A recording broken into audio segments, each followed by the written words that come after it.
বাংলাদেশের পরিস্থিতি ক্রমশ ঘোরালো হয়ে উঠছে। কেউ কেউ মনে করছেন যে কোনো সময় হয়তো বাংলাদেশে ফিরতে পারেন শেখ হাসিনা। অন্যদিকে আবার মোহাম্মদ ইউনূসের নেতৃত্বাধীন অন্তর্বর্তী সরকার কার্যত হাসিনাকে টাইট দিতে নানান রকম ছক কষেছে। এমনকি হাসিনাকে দেশে ফিরিয়ে এনে তার বিরুদ্ধে বিচার প্রক্রিয়া শুরু করার চেষ্টা করছে অন্তর্বর্তী সরকার। এরই মধ্যে প্রকাশ এলো বড় খবর। বাংলাদেশের সরকারি আইনজীবী তথা আন্তর্জাতিক অপরাধ ট্রাইব্যুনালের প্রধান প্রসিকিউটর মোহাম্মদ তাজুল হোসেন জানিয়েছেন, শেখ হাসিনাকে দেশে ফেরানোর চেষ্টা চলছে। 1-1.5 মাসের মধ্যেই তার বিরুদ্ধে বিচার প্রক্রিয়া শুরু হবে। তিনি আরও জানান, ইন্টারপোলের মাধ্যমে হাসিনাকে বাংলাদেশে ফেরানোর চেষ্টা চলছে। ভারতের সঙ্গে এই বিষয়ে বাংলাদেশের যে চুক্তি রয়েছে সেই কথাও মনে করিয়ে দেন তাজুল। এই প্রসঙ্গে তিনি বলেন, হাসিনা সহ গুরুত্বপূর্ণ কিছু মামলার তদন্ত প্রতিবেদন আমরা মার্চ মাসের মধ্যেই হাতে পেয়ে যাব বলে আশা করছি। যদি আনুষ্ঠানিকভাবে ওই প্রতিবেদন পেয়ে যাই, 1-1.5 মাসের মধ্যেই বিচার প্রক্রিয়া শুরু করে দেওয়া হবে। কতদিন ধরে তা চলবে তা এখনই বলা সম্ভব নয়। নথির পরিমাণ, সাক্ষীদের বয়ান বিচার করে আদালত সেই সংক্রান্ত সিদ্ধান্ত নেবে। আমাদের দিক থেকে যত দ্রুত বিচার প্রক্রিয়া কাজ এগোনো যায় সেই চেষ্টা করব। ট্রাইব্যুনালের বিচার কোনো বিরতি ছাড়াই চলবে। একটা বিষয় তাজুল স্পষ্ট করে দেন, হাসিনার বিচার সংক্রান্ত বিষয়ে তাড়াহুড়ো করছে না বাংলাদেশ। তার কথায়, ইন্টারপোলের মাধ্যমে হাসিনাকে দেশে ফেরানোর চেষ্টা চলছে। ভারতের সঙ্গে বাংলাদেশের বন্দি বিনিময় চুক্তি রয়েছে। আওয়ামী লীগ সরকারই তা স্বাক্ষর করেছিল। আশা করি এই চুক্তির শর্ত মেনেই ভারত হাসিনাকে ফিরিয়ে দেবে।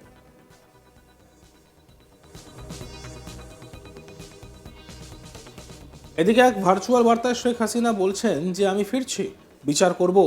আর তারপর থেকেই নানান মহলে প্রশ্ন উঠতে শুরু করেছে, বাংলাদেশে ইউনূস সরকারের দিন কি ঘনিয়ে আসছে? ফের কি বাংলাদেশে ফিরতে চলেছেন শেখ হাসিনা? কেউ কেউ মনে করছেন হাসিনার এখানে মন্তব্যে চিন্তার ভাঁজ পড়েছে ইউনূসের কপালে। শুনে নিন কি বলেছেন শেখ হাসিনা। আমি এটুকু খালি বলবো যে এই যে মর্মান্তিক ঘটনাগুলি, এগুলি কি কেউ চোখে দেখে না? এগুলি কি অপরাধ না? তারপরেও আমরা নাকি স্বৈরাচার। তখন স্বৈরাচারের চরম কে? ওই ইউনূস ক্ষমতা আসার জন্য দিয়ে আর এইভাবে মানুষের উপর অত্যাচার করছে। ইনশাল্লাহ ওর বিচার একদিন হবে। আমি আসছি, বিচার হবে, বিচার করবই করব, এটা আল্লাহর হুকুম আছে। কাজে এদের এদের ছাড় দেওয়া হবে না, এটুকু খালি বলতে পারি। বঙ্গবন্ধু শেখ মুজিবের আমলে তৈরি সবকিছু বদলে দেওয়ার চেষ্টা চলছে। এছাড়াও দিনে দিনে বাংলাদেশের বিভিন্ন প্রান্ত থেকে হিংসা এবং অশান্তির খবর আসছে প্রতিনিয়ত। এই পরিস্থিতিতে ভার্চুয়ালি কি বার্তা দিলেন শেখ হাসিনা, শুনে নেওয়া যাক। এই দায় মুক্তি অনুষ্ঠানে যারা যুক্ত রয়েছেন, আমি বিশেষ করে যারা স্বজন হারিয়েছেন এবং যে নির্মমতা কাহিনী আমরা শুনলাম, আমি সকলের প্রতি আমার সহমর্মিতা জানাই এবং যারা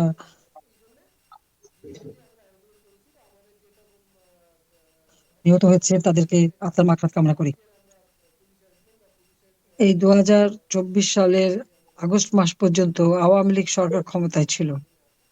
মানুষের জীবন নিরাপত্তা ছিল, মানুষ শান্তিতে থাকতে পারতো, নিরাপদে চলতে পারতো, অন্তত সেইটুকু আমরা করতে পেরেছিলাম। অন্ন, বস্ত্র, বাসস্থান, চিকিৎসা, শিক্ষার ব্যবস্থা করে বাংলাদেশ একটা শান্তিপূর্ণ, অসাম্প্রদায়িক চেতনায় সৌহার্দ্যপূর্ণ ভাবে বাংলাদেশটা এগিয়ে যাচ্ছিল। মনে হলো বাংলাদেশের মানুষের এই শান্তি বা এগুলি বোধহয় অনেকের পছন্দ হয় না। গভীর এক চক্রান্তের মধ্য দিয়ে এমন একটা অবস্থার সৃষ্টি করে যে আজকে একজন ক্ষমতা দখল করে আছে সম্পূর্ণ অবৈধভাবে, যার কোনো জনগণের ম্যান্ডেট নেই, সাংবিধানিক কোনো ভিত্তি নেই। সেই ইউনূস ক্ষমতা দখল করেছে জবরদস্তি করে। আমাকে আর রেহানাকে তো মেরে ফেলারই তাদের প্ল্যান ছিল।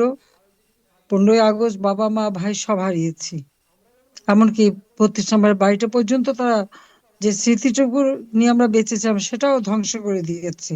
অথচ সেই বাড়িটা আমরা জনগণকে দান করে দিই। যা হোক, আল্লাহ যেভাবে হোক আমাকে বাঁচিয়ে রেখেছেন। কিন্তু দেশের যে অবস্থা আমি দেখছি, এটা সত্যি ভয়াবহ।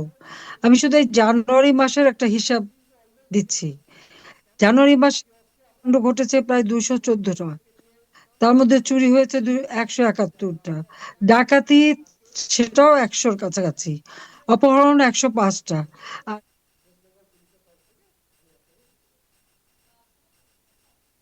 প্রায় 1440টির মতো ঘটনা ঘটেছে। এখানে কি সরকার আছে? সেটাই প্রশ্ন। সরকারের কাজ হলো শুধু অর্থ সম্পদ লুট করা আর আওয়ামী লীগকে হত্যা করা। পিটিয়ে পিটিয়ে আমার নেতা কর্মীদের হত্যা করেছে, পুলিশ হত্যা করেছে, এবং তাদের হাত থেকে মানে সাংবাদিক, সাংস্কৃতিক কর্মী বা সংখ্যালঘু সম্প্রদায়কেও রেহাই পায়নি। সেভাবে তারা পিটিয়ে পিটিয়ে হত্যা করেছে। আওয়ামী লীগের সহযোগী সংগঠনের নেতা কর্মীদের উপরে অত্যাচার, নির্যাতন। আমাদের যারা নির্বাচিত প্রতিনিধি এক কলমের খোঁচায় তাদেরকে ক্ষমতা থেকে বের করে দিয়েছে। এখন বের করে দিয়ে এখন আবার দেখলাম আজকে নতুন দল করবে। আবার এই নতুন দল করার জন্য আবার আওয়ামী লীগের লোকদের কাছে ধর্ণা দিচ্ছে। শুধু ধর্ণা দিচ্ছে না, দলে আসার জন্য আবার ভয় ভীতিও দেখায়, দলে না আসলে ঘরবাড়ি পোড়াবে, ভাঙবে, অত্যাচার করবে, মিথ্যা মামলা দেবে। আর মামলা তো হাজার হাজার, প্রায় 20-25 হাজার মামলা। এই ফেব্রুয়ারি মাসেই তো আমাদের প্রায় 20 থেকে 25 হাজার নেতা কর্মীকে গ্রেপ্তার করেছে, 5 লক্ষের উপর আসামি। এইরকম একটা অত্যাচার, নির্যাতনের আর একটা দুর্বিষহ অবস্থা, এটা সত্যি কল্পনা করা যায় না। অথচ এই সুৎখোর ইউনূস ক্ষমতায় আসার জন্য এবং ক্ষমতায় টিকে থাকার জন্য আজকে সারা বাংলাদেশটাকেই একটা মনে হয় যেন কয়েদখানা বানিয়েছে। তারা আয়না ঘর খুঁজে বেড়ায়, এখন গোটা বাংলাদেশে তো আয়না ঘর। যে অত্যাচার, নির্যাতন, কেউ ঘরে থাকতে পারে না, বাইরে থাকতে পারে না, মামলা করতে পারবে না। আর যত মামলা আমাদের বিরুদ্ধে, আওয়ামী লীগের বিরুদ্ধে। আওয়ামী লীগের অপরাধটা কি? জাতির পিতা বঙ্গবন্ধু শেখ মুজিবুর রহমানের নেতৃত্বে এই আওয়ামী লীগ তো বাংলাদেশের জনগণকে ঐক্যবদ্ধ করে দেশ স্বাধীন করেছে। 48 সাল থেকে সেই ছাত্রলীগ, বঙ্গবন্ধু শেখ মুজিব গড়ে তুলেছিলেন, আমরা মাতৃভাষায় কথা বলার অধিকার পেয়েছি। আওয়ামী লীগ যখনই ক্ষমতা এসেছে বাংলাদেশে আর্থসামাজিক উন্নতি হয়েছে, আজকে গ্রাম পর্যায়ে পর্যন্ত উন্নয়নের ছোঁয়া লেগেছিল, কিন্তু এখন একে একে সব ধ্বংস করে দিয়েছে। অর্থনীতি সম্পূর্ণ ধ্বংস, আইন শৃঙ্খলার চরম অবনতি, মানুষের নিরাপত্তা নাই। এই অবস্থার মধ্যে দিয়ে দেশ যাচ্ছে। তবে এইভাবে একটা দেশ চলতে পারে না। এর বিরুদ্ধে সকল জাতির, আমাদের দেশের যারা জনগণ, একসময় আমাদের বিরুদ্ধে যখন নানা ধরনের মিথ্যা অপবাদ ছড়ানো হয়েছিল এবং আমাকে স্বৈরাচার বলা হয়, আজকে যদি সব নেওয়া হয় আর স্বৈরাচারী আচরণ বলা হয়, ওই কেউ তো রাস্তা নামতে পারে না। আমার সময় তো দেখলাম ছাত্ররা 7ই জুলাই থেকে নিয়ে সমানে আন্দোলন করেছে, কই তাদের উপরে পানিও মারা হয়নি, গ্রেনেড, সাউন্ড গ্রেনেডও মারা হয়নি, পিটানো হয়নি। আজকে স্কুল শিক্ষক, মাদ্রাসার শিক্ষক, ছাত্র, শ্রমিক, কেউই তো বাদ যাচ্ছে না। যে নামে তাদের তাদের উপরে অত্যাচার, নির্যাতন, এবং তাদেরকে হত্যা করা, এবং যারা আহত, যখন আহত হয় বা নিহত হয়, আমি তো জুডিশিয়াল ইনকোয়ারি কমিটি করে দিয়েছিলাম, কিন্তু সেই কমিটি কাজ করতে দেয়নি। যারা আহত হয়ে হাসপাতালে ছিল, আমাদের তখন। দেখতে থাকুন আজ তাক বাংলা। ভিডিওসগুলি ভালো লাগলে লাইক করবেন, কমেন্ট করবেন, শেয়ার করবেন, চ্যানেলটিকে সাবস্ক্রাইব করতে ভুলবেন না।